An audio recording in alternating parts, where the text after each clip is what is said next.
अब आते हैं जनरल बीके शर्मा साहब की तरफ। आर्टिकल 370 के एब्रोगेशन के बाद में आज जम्मू कश्मीर की इंटरनल सिक्योरिटी का क्या सिनेरियो है? क्या हालात हैं वहाँ पे? देखें, सिक्योरिटी का जो वहाँ का माहौल है वो इस वक्त बहुत ही पेचीदा और एक तरह से खतरनाक हो चुका है, क्योंकि इसमें एक इंटरनल अंदरूनी डायमेंशन नहीं, इसमें एक्सटर्नल डायमेंशंस भी हैं, जिसमें पाकिस्तान का रोल तो रहा ही है, लेकिन अब चाइना का भी इसमें रोल बहुत बड़े तौर से उभर के आया हुआ है। तो मैं इसको 3 लेवल पे डिस्कस करूंगा। सबसे पहले जो अंदरूनी माहौल है, जैसे हम सब जानते हैं कि 1988 के बाद जो मिलिटेंसी है वो वहां के समाज का एक हिस्सा बन चुकी है, ठीक है। और मैं इसकी क्या फेजेस हैं, इसके क्या उतार चढ़ाव हैं, उनके अंदर नहीं जाना चाहता, लेकिन एक की सबसे ज्यादा जो विरुलेंट या जो खतरनाक फेज उभर के आई वो बुरहान वानी के मरने के बाद आई, जिसमें 3 फैक्टर्स जो हैं वो इकट्ठे हो गए। एक तो नॉर्मल जो मिलिटेंट्स के साथ फौज लड़ाई करती थी वो। दूसरा फैक्टर क्या हुआ कि एलओसी के ऊपर भी जो है वहां पे भी ज्यादा टेंशन ज्यादा बढ़ गई और वायलेंस लेवल बढ़ गई। और तीसरा जो फैक्टर था वो था रोल ऑफ सिविल सोसाइटी, जिसमें जो एजिटेशनल पॉलिटिक्स है, use of stones as a weapon at a mass level, वो उभर के आया। और साथ में एक और नई डायमेंशन आई, जिसमें जब भी मिलिट्री ऑपरेशंस वहां पे हो रहे थे और एक्टिव मिलिट्री ऑपरेशंस में जो सिविल पॉपुलेशन है वो वहां पे इंटरफेयर करती थी, और ताकि उनको मौका दिया जाए, जितने भी वहां के जो वो मिलिटेंट्स हैं किसी तरीके से वो एस्केप करें। लेकिन आर्टिकल 370 के बाद जो है एक पैराडाइम शिफ्ट आया है वहां की मिलिटेंसी में। क्यों? क्योंकि उससे थोड़ा पहले और उसके बाद एक, एक जो वहां टेररिज्म का या मिलिटेंसी का इकोसिस्टम था उसको तहस नहस किया गया। और उसमें क्या था, जैसे आपको पता, जो लीडरशिप थी, जो वहां के रहनुमा थे, हुर्रियत या कोई भी लोग हैं, उनको क्वारंटाइन किया गया। फिर जो उनकी तंजीम थी उसको डिस्टर्ब किया गया। फिर क्रॉस बॉर्डर सपोर्ट में भी थोड़ी कमी आई फेंसिंग की वजह से, या over a period of time Indian army जो है उनकी और ज्यादा उसके अंदर महारत जो है वो बढ़ गई। एक इंडोक्ट्रिनेशन फैक्टर को भी कंट्रोल किया, वेपन्स आने कम हो गए, और इस सब की वजह से एक जो स्ट्रेटेजिक डायरेक्शन मिलती थी वहां मिलिटेंसी को, उसमें फर्क पड़ा। फिर टेरर फाइनेंसिंग, जिसका सबसे बड़ा जरिया जो हवाला नेटवर्क था, उसके ऊपर क्रैकडाउन हुआ। और पहले जो सेंसेशनल स्ट्राइक्स होती थी अगेंस्ट हाई प्रोफाइल टारगेट्स, वो उसमें पोस्ट 370 जो है वो कमी आई है। अब वो जो है, जो उसकी स्केल है, उसकी इंटेंसिटी है मिलिटेंसी की, उसके ऊपर असर पड़ा है। लेकिन इसका ये मतलब नहीं कि जो आइडिया ऑफ मिलिटेंसी है या आइडिया ऑफ वायलेंस है वो उस सोसाइटी से निकल गया। अगर हम ऐसा सोचते हैं तो शायद हम अपनी आंखों में खुद पट्टी बांध रहे हैं। एलिनेशन वहां पे है, एंड एलिनेशन आर्टिकल 370 के बाद और ज्यादा बढ़ गई है, और किसी कारण नहीं, क्योंकि 2 डिसरप्टिव इवेंट्स वहां पे हुई। एक तो लॉकडाउन रहा और दूसरा कोरोना रहा, और जो भी इनिशिएटिव गवर्नमेंट लेना चाहती थी वो नहीं अपने अरूज पे, या वो उनको उनको एक अमली जामा नहीं पहनाया गया। तो उसकी वजह से जो लोगों के बीच में और एस्टेब्लिशमेंट के बीच में जो फर्क है वो बरकरार रहा। दूसरा चीज, जो वहां का जो प्रोपेगेंडा मशीनरी जो पाकिस्तान ने वहां पे बनाई थी, जिसमें कुछ रिलीजियस टीचर्स, मौलवी, कुछ टीचर्स को उन्होंने कल्टीवेट किया था तालीमी इदारों के अंदर, वो, और कुछ मिडिल क्लास एम्प्लॉय जो अभी भी डिजेक्टेड फील करते हैं, या वो लोग जो रिटायर होके वापस सिविल सोसाइटी के अंदर जाना चाहते हैं, वो अपनी लॉयल्टी जो है सोसाइटी को प्रूव करना चाहते हैं। ये सारे लोग इन्होंने जो वहां पे भी एंटी इंडिया प्रोपेगेंडा है उसको बरकरार रखा। हम उसमें ये नहीं कह सकते कि इंडिया के खिलाफ वहाँ प्रोपेगेंडा बंद हुआ है। अब इस वक्त जो स्टेज है, जो फॉरेन टेररिस्ट या पाकिस्तान टेररिस्ट ट्रेन टेररिस्ट हैं, उनकी जो तादाद है उसमें कमी आई है, लेकिन लोकल रिक्रूटमेंट जो है अभी भी बरकरार है। और ये लोकल रिक्रूटमेंट जो है ये बिल्कुल छोटी उम्र के लोग हैं, 14, 15, 16 साल के लोग हैं। इनकी कोई ट्रेनिंग ज्यादा नहीं, ना इनका लाइफ स्पैन ज्यादा है। ये बेचारे गन फॉडर की तरह आ रहे हैं, एक आध कहीं इक्का दुक्का इन्होंने कोई हादसा कर दिया, उसके बाद ये जो है ये सिक्योरिटी फोर्सेस का शिकार हो जाते हैं। इस वक्त वेपन्स की भी इनके पास कमी है, क्योंकि काफी सारे जो है तरीके इन्होंने इस्तेमाल किए कि वेपन्स ना आए, लेकिन अब नए नए तरीके जो हैं वो ईजाद किए जा रहे हैं। जैसे बॉर्डर के ऊपर बीएसएफ ने बहुत सारे टनल्स पकड़े हैं, उन टनल्स का इस्तेमाल करके, और कुछ ऐसे हाल में केसेस आए हैं जिसमें पाकिस्तान की साइड से ड्रोन्स का इस्तेमाल करके, ड्रोन्स के हवाले से ये जो वेपन्स गिराए जा रहे हैं। लेकिन इस स्टेज में दो डेवलपमेंट्स हुई हैं। एक तो अगर पहले militancy under, whether it was under Hizbul Mujahideen या लश्कर तैयबा, एक वेरी वेल स्ट्रक्चर्ड ये एक कैंपेन थी। अब ये ए सेलुलर बन गई है। 4, 5, 6 मिलिटेंट्स एक जगह के बैठ के इकट्ठे हो जाते हैं and they decide what is to be done. Ideology है, एलिनेशन है, लेकिन इतना कोई ऊपर से गाइडेंस नहीं है। लेकिन अपने लेवल पे ये ए सेलुलर बन गई है, जिसके फायदे भी हैं और नुकसान भी हैं। सो कोई ये लीडरलेस मूवमेंट है, लेकिन जो लीडर है, लोकली लीडर 4, 5, 10 लोग मिलके इस मोमेंटम को बरकरार रखते हैं। इस वक्त मेरे जो असेसमेंट है, इन लोगों के अंदर कोई सेंसेशनल अटैक जैसे इन्होंने उरी या पुलवामा में किया, उस किस्म की कैपेबिलिटी नहीं है। लेकिन ये लो लेवल अटैक जो ज्यादा खतरनाक हैं, जैसे सोसाइटी के जो सॉफ्ट टारगेट्स हैं, कोई नंबरदार, कोई सरपंच, कोई ब्लॉक डेवलपमेंट ऑफिसर, कोई पुलिस वाला, उसको ये टारगेट कर सकते हैं, और वो काबिलियत अभी भी इनके अंदर है। लेकिन हमें ज्यादातर आप देखें, हमारे मीडिया के ऊपर ये बोलते हैं जी मिलिटेंसी कंट्रोल में आ रही है। Being part of Kashmiri society, और मेरे खुद रिश्तेदार वहां पे मरे हैं, और मैंने खुद मिलिटेंसी में, काउंटर मिलिटेंसी ऑपरेशन में हिस्सा लिया है। हम अपनी आंखों में धूल नहीं झोंक सकते। क्या है, मुझे लगता है कि हमें एक बहुत ही डिटेल प्लान के लिए तैयार होना चाहिए, जिसमें जब रिस्ट्रिक्शन हम लिफ्ट करते हैं तो एक फेज आएगी जिसमें ये मिलिटेंसी फिर से उभर कर आने के आसार है। दूसरी चीज है, एलिनेशन को जब तक हम ऐड नहीं करेंगे और जो एनर्जी ऑफ यूथ है उसको चैनलाइज नहीं करेंगे, अगर उनके पास रोजी रोटी का जरिया नहीं है, यही एक प्लेटफॉर्म है जिसके ऊपर वो जाएंगे, तो उसको हमें डी एलिनेशन करना है लोगों को, और उनकी एनर्जी को चैनलाइज करना एक कंस्ट्रक्टिव। और सबसे आखिरी चीज है, जो हम कोई टिपिंग पॉइंट वहां पे ना दें, जैसे कोई फेक एनकाउंटर होता है, या कोई विमेन के साथ कोई ऐसा हादसा होता है, या कोई रिलीजियस प्लेस की डेसिक्रेशन होती है। ये जो टिपिंग पॉइंट्स हैं, पास्ट में भी, माजी में भी इनकी वजह से वहां पे पब्लिक एंगर जो बढ़ा है, और अब हमें कोशिश करनी चाहिए कि ऐसे ये ना हो। तो उसकी वजह से हो सकता है over a period of time हम इसको कंटेन करें। अब जब तक रहा, जहां तक रहा पाकिस्तान का सवाल, पाकिस्तान जो है कश्मीर में मिलिटेंसी को बरकरार रखना उसके टू नेशन थियरी का एक हिस्सा है। एट वन लेवल ये टू नेशन थियरी फेल हो चुकी, लेकिन दूसरे लेवल पे वो इंडियन मुस्लिम्स और खासकर कश्मीरीज को ये बताना चाहता है, भाई यू कांट को exist with majority Hindu rule in India, and Kashmir is a symbol of that.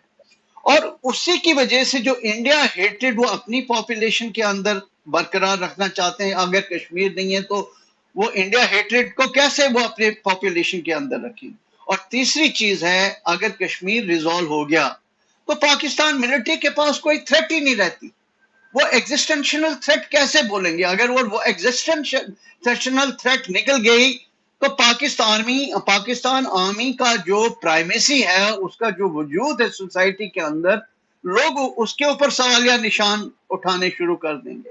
तो उसकी वजह से भी ये इसको पॉट को बॉयल करना रखेंगे वहां पे, और ये नए वेज एंड मीन्स उसमें ढूंढ रहे हैं।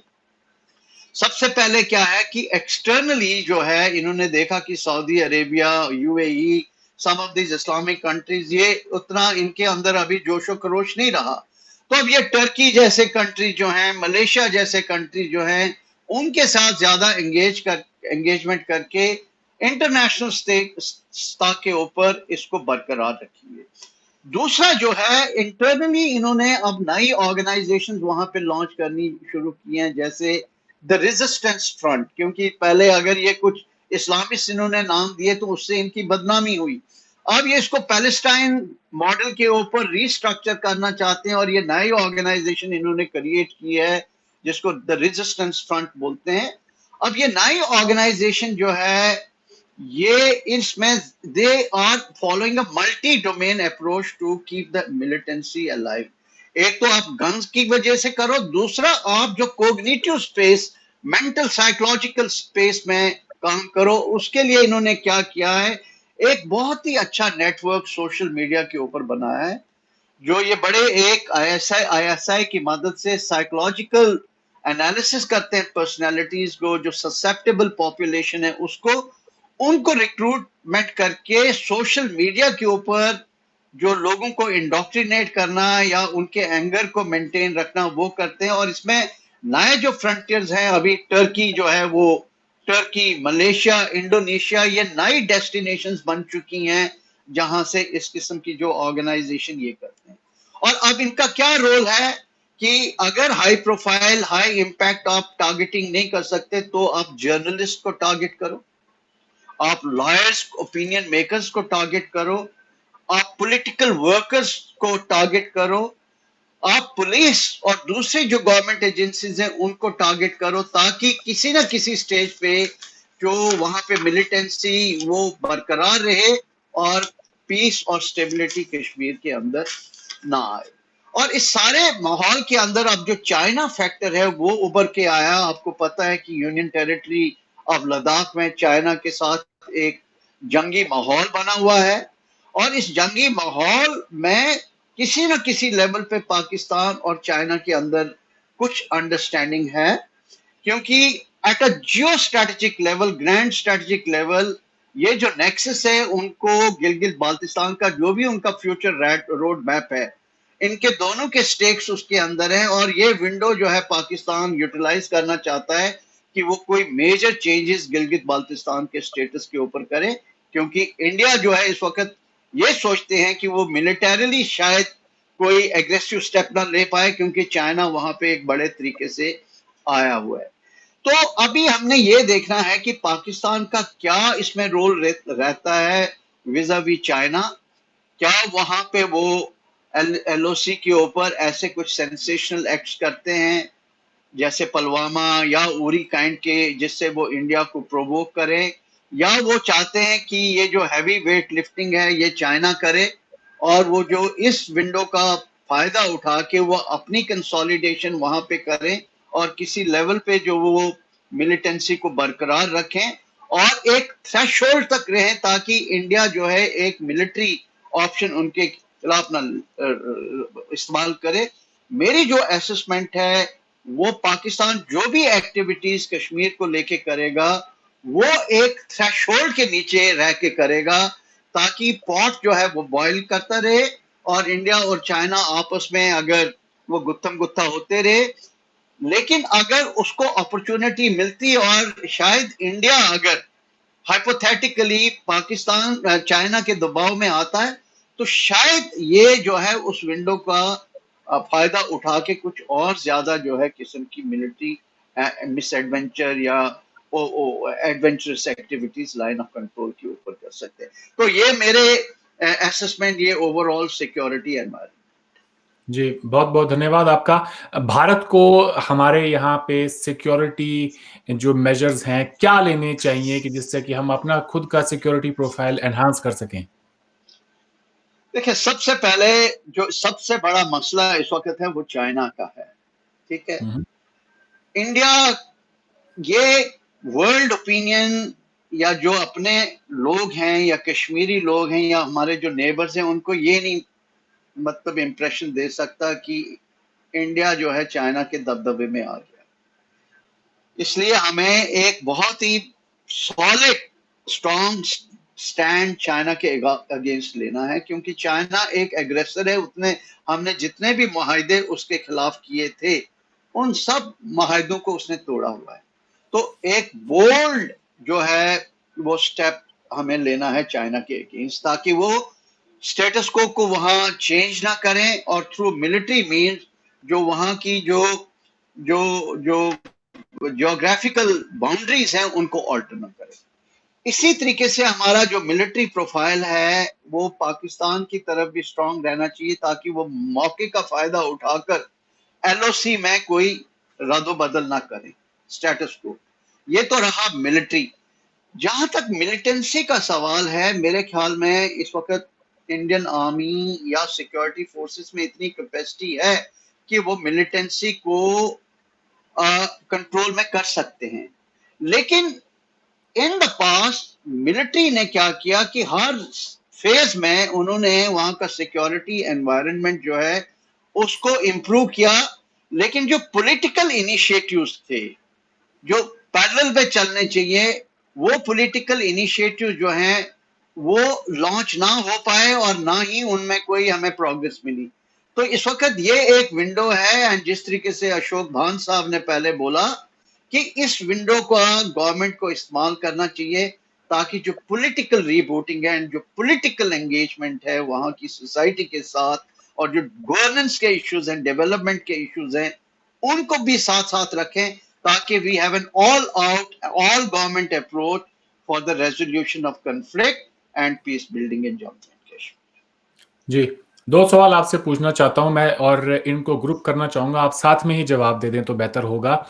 एक तो भारत और चीन के बीच में जो तनाव है सीमा को लेकर, आप क्या समझते हैं कि क्या ये वाकई में हिमालयन जो रीजन है उसे लेकर कोई हमारा सीमा का विवाद है, या फिर चाइना हमें टेस्ट कर रहा है, चूंकि गिलगित बल्टिस्तान के ऊपर पाकिस्तान एक बहुत बड़ा फैसला लेने वाला है और हमारा उसके ऊपर भी एक मौकफ है कि हम उस खित्ते पर अपनी डोमिनेंस चाहते हैं अब।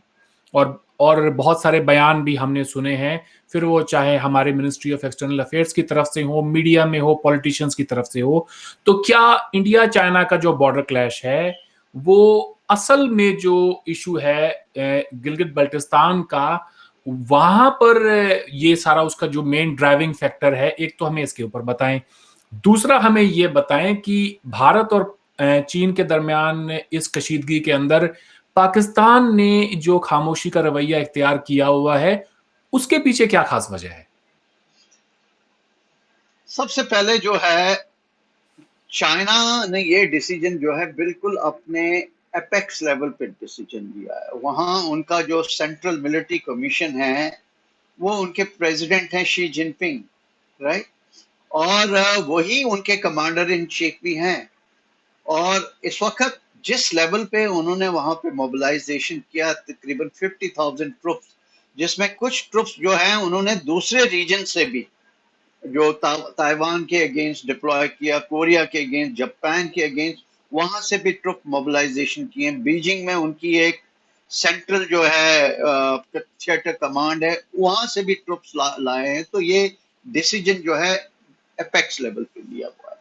इस डिसीजन को हमें 3 लेवल पे एनालाइज करना है। सबसे पहले जो है ग्रैंड स्ट्रेटेजिक लेवल पे कि चाइना ने ये क्यों किया। आपको पता है कि ग्रैंड स्ट्रेटेजिक लेवल पे चाइना जो है वो एक चाइना सेंट्रिक एशिया चाहता है, and it wants to be a bipolar power at parity with United States of America. और उसको पता है कि इसमें एक इंडिया जो है एशिया के अंदर एक कॉम्पिटिटर है, और इंडिया और यूएस के रिलेशन जिस तरीके से कई 4-5 जो हमने एग्रीमेंट्स उनके साथ साइन किए थे, उनको लगा कि ये दोनों कंट्रीज एक दूसरे के नजदीक आ रहे हैं और इस रिलेशनशिप में मुझे एक वेज डालना है। और कोरोना का पीरियड जिसकी वजह से यूनाइटेड स्टेट्स और अमेरिका दोनों एक बहुत ही बैड फेज से गुजर रहे हैं, मेरे ख्याल में एक सही मौका है कि मैं इंडिया को उसकी जगह दिखा दूं, और ये मैं इंडिया के अगेंस्ट, जैसे उन्होंने साउथ चाइना सी में किया या ईस्ट चाइना सी में किया, उसी सीरीज को लेते हुए मैं एलएसी के ऊपर भी जाके एक बोल्ड मैनूवर करूं। तो एक तो वो था। दूसरा इसका फैक्टर था रीजनल फैक्टर। आपको पता है कि अक्साई चीन की वजह से, शक्सगाम वैली की वजह से, सॉरी, सीपैक की वजह से चाइना एक डी फैक्टो थर्ड पार्टी है कश्मीर डिस्प्यूट में। और जिस तरीके से हमने स्टेटमेंट दिए अक्साई चीन को लेके, गिलगित बाल्टिस्तान को लेके, तो उन्होंने सोचा कि इंडिया को अगर रियूनियन करना, उनको कंट्रोल में करना है, तो go for a bold military manoeuvre at the line of actual control. और वो 1960 की जो उनकी क्लेम लाइन है, जो पहले 54 लाइनें दी थी, उसकी तरफ पुश करो। इस कार्रवाई के करने की वजह से चाइना के कई सारे एडवांटेजेस हुए। सबसे पहले क्या है कि जो भी खतरा, इंडिया जो इंफ्रास्ट्रक्चर डेवलपमेंट कर रही थी लाइन ऑफ एक्चुअल कंट्रोल से, वो इस पोजीशन में थे कि जो हम लाइन ऑफ कंट्रोल को क्लेम करते हैं उसमें हमारी डोमिनेशन बढ़ रही थी, और कुछ रास्ते खुल रहे थे जिसकी वजह से हम उनकी जो वेस्टर्न हाईवे है जो तिब्बत और जिनजियांग को ज्वाइन करती थी, हम अगर कल को चाहते तो मिलिटरीली हम वो ऑप्शंस एक्सरसाइज कर सकते थे। और तीसरा ये था कि अगर हम, चाइना ये एग्रेसिव पोस्चर नहीं इस्तेमाल करता, तो इंडिया हो सकता है कल को एक मिलिट्री ऑप्शन एक्सरसाइज करे गिलगित बाल्टिस्तान की तरफ। और अगर गिलगित बाल्टिस्तान की तरफ ये ऑप्शन एक्सरसाइज हो गया, so that is the end of CPEC, because जो उन्होंने ट्रीटी साइन की थी 1963 में पाकिस्तान के साथ, अक्सर इसको शक्सगाम वैली को लेके, उसमें उनको रीनेगोशिएट करना था जो भी कंट्रोल के अंदर जब पीओके या उसके जो गिलगित बाल्टिस्तान के कंट्रोल में गया। तो उन्होंने एक बहुत बड़ा खतरा महसूस किया, और ये कार्रवाई करने की वजह से उन्होंने सोचा कि वो ना ही अब इंडिया को रिस्ट्रेन करेंगे, बल्कि एक इस पोजीशन में आ जाएंगे कि उनका सी पैक जो है सिक्योर हो जाए। और तीसरी जो उनकी जो ये जो पूरा मुद्दा है, वो है कि इंडिया को एम्बैरस करें पॉलिटिकली एंड मिलिटरीली, ताकि अगर इंडिया स्ट्रॉन्ग स्टेप्स नहीं लेता उनके अगेंस्ट, तो इंडिया उसकी अपनी पब्लिक की आइज में, कश्मीरी अवाम की, पाकिस्तान और बाकी नेबरिंग कंट्रीज की आइज में एक वीक पावर बन के रह जाएगा, and India will, China will de facto emerge as the most preeminent power in Asia. तो ये सारे जो हैं ये फैक्टर्स हैं चाइना की तरफ से। अब पाकिस्तान क्यों चुप है? पाकिस्तान में भी दो ओपिनियंस यहाँ पे हैं। एक तो ओपिनियन, जैसे वहाँ जनरल दुरानी हैं जो उनके फॉर्मर डीजीआईएस है, ये उन्होंने कुछ आर्टिकल लिखे कि भाई इस वक्त जो है इंडिया ट्रबल में है, make use of this window of opportunity, और आर्टिकल 370 एब्रोगेशन के बाद हम मिलिटरीली कुछ नहीं कर पाए, अब हमारे पास एक मौका है कि आप कुछ करें। लेकिन वहां जो दूसरी ओपिनियन है, वो बोलते हैं कि हमारे पास इतनी मिलिट्री कैपेबिलिटी नहीं है कि हम कोई एलओसी का स्टेटस को चेंज करें, क्योंकि इंडियन आर्मी की जो पोस्चर है एलओसी के ऊपर वो बहुत ज्यादा स्ट्रांग है। तीसरी चीज, जो उनकी माली हालात वहां के अंदर, इकोनॉमिक कंडीशंस हैं, जो पॉलिटिकल वहां के ऊपर टर्मोइल चला हुआ इस वक्त, जो आप देखें जो 22-23 पार्टीज मिलके इकट्ठा उन्होंने वहां पे किया हुआ है। तीसरी चीज जो FATF का इशा है। चौथी चीज जो बैरूनी जो ताकतें हैं, जो उनके जो डेडिकेटेड सपोर्टर्स थे, लाइक सऊदी अरेबिया, यूएई, ये कंट्रीज भी उनको सपोर्ट करते थे। तो ये सब फैक्टर्स को मिला के पाकिस्तान इस पोजीशन में नहीं है कि वो इस मौके का फायदा उठाए, और इसकी वजह से वो जो है, मुझे नहीं लगता कोई एक बहुत बड़ा एडवेंचर एलओसी के ऊपर करने की काबिलियत रखती। जी, एक आखिरी सवाल आपसे पूछना चाहता हूँ। आर्टिकल 370 के एब्रोगेशन के बाद में हमने भारत सरकार के रवैये में एक बहुत बड़ी तब्दीली देखी, और पहली मर्तबा हमने ये सुना, एक बहुत ही अग्रेसिव पोस्चर लेके हमारी सरकार ने ये दावा किया कि हम जीबी और पीओके का वो एरिया जो पाकिस्तान के कब्जे में है उसको वापस लेंगे। तो आप क्या समझते हैं अब जबकि भारत कोरोना वायरस से भी लड़ रहा है, वो जो सारी हमारी उम्मीदें थी, एस्पिरेशंस थी, वो कितनी रियलिस्टिक हैं इस पोस्ट कोविड एरा के अंदर, और ये जानते हुए कि अब उस डिस्प्यूट के अंदर चाइना भी आ चुका है, इसके बारे में बताएं। देखें, ये स्टेटमेंट्स आप ब्लैक एंड व्हाइट में नहीं इनको इंटरप्रेट कर सकते। जो हर चीज जो गवर्नमेंट बोलती है उसके पीछे कई सारे जो है फैक्टर्स होते हैं। एक आप ग्रैंड स्टैंडिंग लें, बहुत सारे फैक्टर्स होते हैं। लेकिन एक चीज आप देखें कि इंडिया ने एलओसी को रिस्पेक्ट किया। शिमला माहिदे से पहले भी रिस्पेक्ट किया, शिमला माहिदे के बाद भी रिस्पेक्ट किया। अगर कोई कंट्री जिसने सारे एग्रीमेंट्स को वायलेट किया है तो वो पाकिस्तान है। आप कारगिल की कार्रवाई देखें, किस तरीके से वो कितने अंदर जो है आके घुस घुस के आगे थे। और उन्होंने ये जो वॉर ऑफ 1000 कट्स है उसको भी अनलिश इंडिया के ऊपर किया। जो उनके रेगुलर लोग जो हैं मिक्सअप होके टेररिस्ट के साथ आके इंडिया के ऊपर उन्होंने लड़ाई छेड़ दी। तो क्या इंडिया सारी उम्र डिफेंसिव बना रहेगा कि हम अपनी जो पाकिस्तान की लड़ाई है हम इंडियन टेरिटरी के ऊपर करेंगे?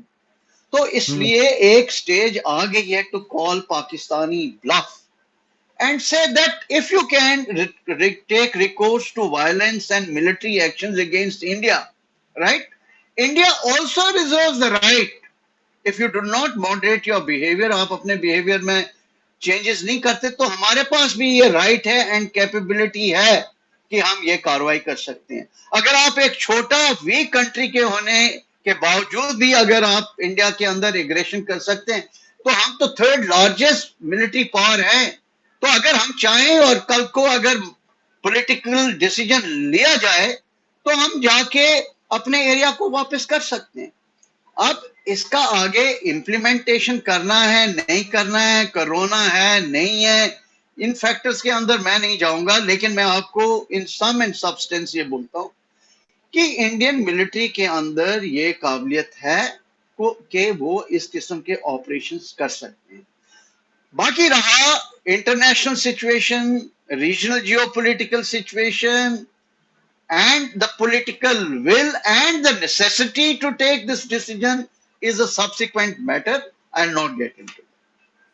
जी, आपका बहुत-बहुत धन्यवाद। इससे पहले कि हम आज के प्रोग्राम को ख़त्म करें, मैं चाहता हूँ आप तीनों ने एक-दूसरे को सुना है और मुमकिन है कि आपके ज़हन के अंदर भी कुछ सवाल-जवाब हों, कुछ न कुछ आप कहना चाहें। तो जाने से पहले मैं हामिद बशानी साहब, अशोक भांजी और जनरल साहब आप तीनों की तरफ आता हूँ। क्विकली 1-1, 2-2 मिनट में अपने पार्टिंग कमेंट्स दें। ओवर टू यू बशानी साहब, पहले आप बताएँ। आप anything that you want to say? You've heard Ashok Bhanji and General Saab. जो कुछ भी आप कहना चाहें, प्लीज डू। हैं ज़ाहिर इन दोनों बड़े लर्नड किस्म के लोग हैं।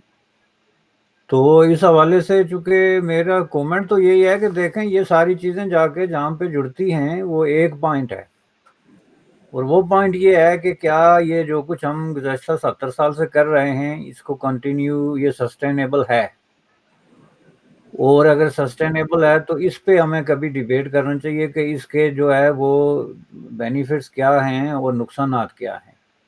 और मैं समझता हूँ कि कोई भी काम ये दोस्ती दुश्मनी अपनी जगह होती है, लेकिन एक चीज़ आती है वो होती है कि आप चीज़ों को साइंटिफिकली देखते हैं कि हम जो काम कर रहे हैं इसका इम्पैक्ट क्या है। तो इस हवाले से मैं समझता हूँ कि ये सारा कुछ जो है ना ये बिलाखिर एक तबाही के अलावा कुछ नहीं है। तो इसलिए इंडियन सब कॉन्टिनेंट के जो कोई भी कहाँ आबाद हैं, गिलगित बल्तिस्तान में या लद्दाख में हैं या बम्बई में हैं, उनको इस नुक्ता नज़र से भी चीज़ों को देखना चाहिए। जी, बहुत खूब। अशोक भांजी, आप क्या कहना चाहेंगे? देखिए, हम तो यही कह सकते हैं कि इस रीजन में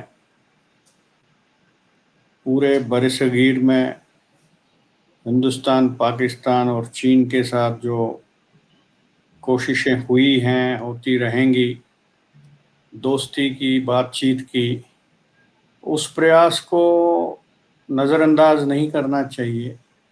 और जो वक्ती प्रोवोकेशंस हैं, जैसे चाइना का आज का प्लान है to unsettle India, reasons general साहब ने बड़े वजाहत से दे दिए और मैं दोबारा रिपीट नहीं करना चाहता हूँ। वैसे ही अब पाकिस्तान को एक नया आका मिला है, खुद तो वो कुछ नहीं कर पाए, तो अब बजरिए चीन ही करें, बवसासत चीन करें, तो वो भी कोई अच्छी हिकमत अमली नहीं है, वो भी कोई अच्छा पॉलिटिक्स नहीं है। अब अगर इंटरनेशनल रिलेशंस में और डिप्लोमेसी में हमें रहना है और कमिटी ऑफ नेशंस में रहना है, तो एक दूसरे पे भरोसा करके हमेशा यही बात चलती है कि without compromise to the basic sovereignty of each country, जो जिसका हक है उसको, उस देश को वो मिलना चाहिए। मैं तो यही पार्टिंग कमेंट कर सकता हूँ, और यही इंटरनेशनल जियोपॉलिटिक्स की, इंटरनेशनल लॉज की, इंटरनेशनल ह्यूमन राइट्स की जूरिस्प्रूडेंस यही कहती जी, बहुत खूब। आप है। हाँ, जनरल साहब, आप क्या कहना चाहेंगे जाने से पहले? देखें, मेरे 3 मैसेजेस हैं आपके 3 ऑडियंस को लेके। सबसे पहले जो है इंडियन ऑडियंस है, और उनको मैं यही बोलूंगा कि एक रियलिस्टिक असेसमेंट कश्मीर की लेके चलें। जो एक नैरेटिव बिल्ड अप हो रहा है उसमें ब्लाइंडली बिलीव ना करें, और एक आर्टिकल 370 के बाद नया कश्मीर को लेके जो हमने वादे किए हैं उन वादों को अमली जामा पहनाएं। और उसमें सबसे ज्यादा जरूरी चीज है good governance, development and engagement with the youth and the society there. ठीक है, उसको आप अमली जामा पहनाएंगे तो तभी कोई क्रेडिबिलिटी आपके नैरेटिव की बनेगी। जहां तक कश्मीर के लोग हैं, मैं ये कहना चाहता हूं कि आपको ये अपने अंदर झांक के देखना है कि क्यों अफगान और मुगलों के जमाने, अकबर मुगलों के जमाने से लेके आज तक कश्मीर में क्यों बाहर वाले आके आपके ऊपर रूल कर रहे हैं।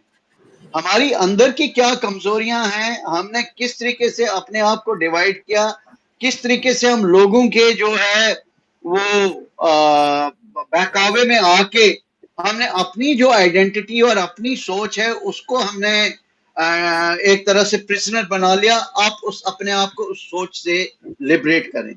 Look at things from more realistic point of view कि क्या हम कश्मीर को सीरिया बनाना चाहते हैं, अफगानिस्तान बनाना चाहते हैं, इराक बनाना चाहते हैं, या स्विट्जरलैंड बनाना चाहते हैं।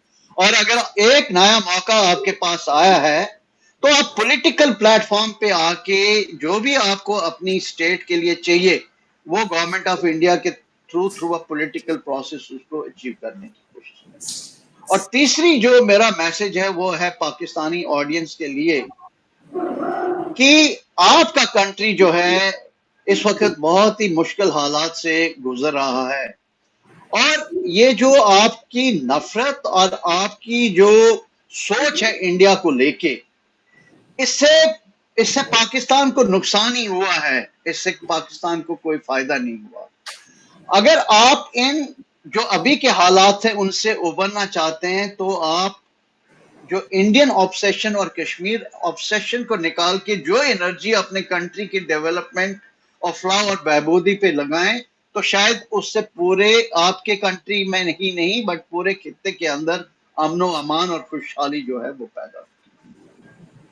जी, आपका बहुत-बहुत शुक्रिया जनरल साहब। तमाम कश्मीरियों को सोचना होगा कि वो कश्मीर जिसके बारे में एक बहुत ही मशहूर शायर आमिर खुसरो ने कहा था कि गर फिरदौस बर्रूए ज़मी अस्त, हमी अस्तो हमी अस्तो हमी अस्त। अगर दुनिया में कहीं जन्नत है तो वो यहीं है, यहीं है और यहीं है। उन्हें सोचना चाहिए कि इस जन्नत का क्या हाल बना दिया है, और मुमकिन है कि आने वाली पीढ़ी इसके ऊपर अच्छी तरह से सोच के ये देखे कि पिछले 30 साल में हमने क्या खोया और क्या पाया, हम कहाँ हो सकते थे और हम आज कहाँ खड़े हैं। आज आप तीनों ने वक़्त दिया, आपका बहुत-बहुत शुक्रिया। आपसे फिर कभी मुलाकात होगी। Thank you so much. Thank you. जनाब, thank you. Thank you. Thank you. Thank you.